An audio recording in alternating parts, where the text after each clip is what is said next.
आगरा पहुंचे पर्यटन एवं संस्कृति मंत्री ठाकुर जयवीर सिंह। पर्यटन एवं सनातन परंपरा को बढ़ाने की दृष्टि से योजनाओं पर किया कार्य। आगरा में भी 3 योजनाओं का किया लोकार्पण।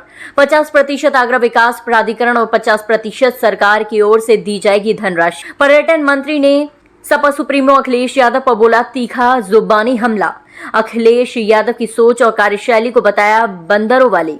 अखिलेश यादव के मुख्यमंत्री रहते हुए यूपी में 17 करोड़ पर्यटक आते थे, लेकिन अब 70 करोड़ आ रहे हैं। यूपी में विधानसभा उपचुनाव को लेकर के पर्यटन मंत्री बोले सभी सीटों पर होगी जीत। संविधान खत्म और आरक्षण खत्म की बातों को लेकर विपक्षियों ने जनता को किया था गुमराह। पर्यटन मंत्री जैसा कि आप देखा होगा, आपने आप सुन भी रहे थे आदरणीय केंद्रीय मंत्री श्री एसपी बघेल साहब को। मैंने भी काफी विस्तार से आपको यहाँ बताने का काम किया है। पर्यटन की दृष्टि से और खासकर सनातन परंपराओं को आगे बढ़ाने के उद्देश्य से हम लोगों ने चाहे धार्मिक पर्यटन हो, इको टूरिज्म हो, मेडिकल टूरिज्म हो, एडवेंचर टूरिज्म हो, तमाम तरीके से हम लोगों ने पर्यटन की दृष्टि से बहुत बेहतरीन योजनाबद्ध तरीके से काम किया है।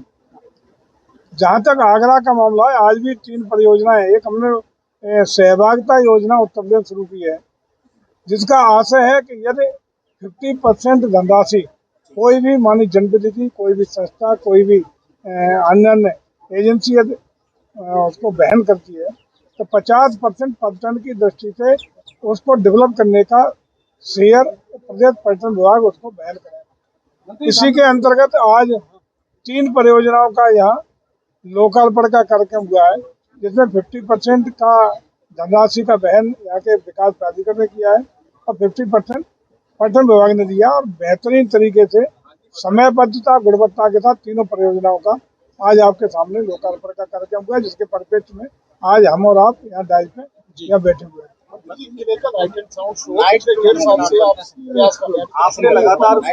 कोई प्रयास नहीं है।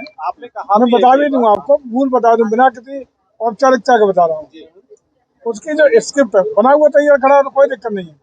उसकी जो स्क्रिप्ट जो लिखी, उसके स्क्रिप्ट में प्रदेश सरकार के जो देखने के बाद जो स्वीकृति है, और एएसआई ने उस पर कुछ आपत्तियां जता दी है। एएसआई उस पर अनुमति नहीं दे रहा और खास रूप से उसी पर थोड़ा सा कंट्रोवर्सी चल रहा है, लेकिन बहुत समाधान भी बीच का रास्ता करके निकाला जा रहा है। और जिस दिन रास्ता निकल आया 10 दिन 5 दिन, उसी दिन ये काम शुरू हो जाएगा। काम पूरा हो चुका है, सारा सिस्टम लगा हुआ तैयार है, सारा सब कुछ तैयार है, लेकिन स्क्रिप्ट चलनी है। उसको लेकर थोड़ा सा एएसआई के और राज्य सरकार के बीच में भेद है कुछ। उस मतभेद क्या कहेंगे, एक छोटा सा टेक्निकल इशू, तकनीकी इशू है।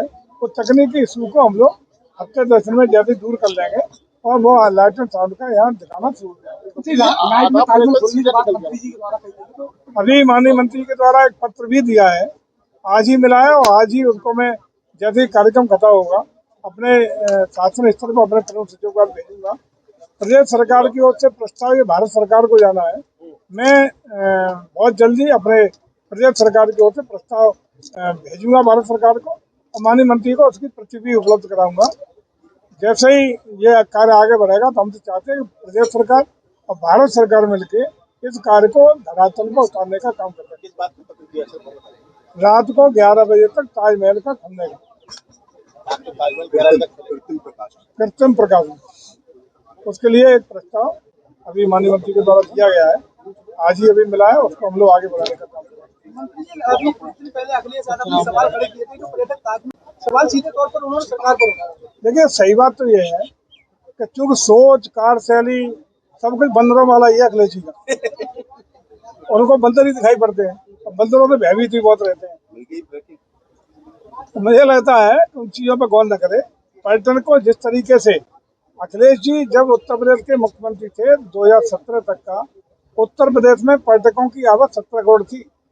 आज की तारीख में उत्तर प्रदेश में पर्यटकों की आवक एवं 70 करोड़ है, 17 से 70 करोड़।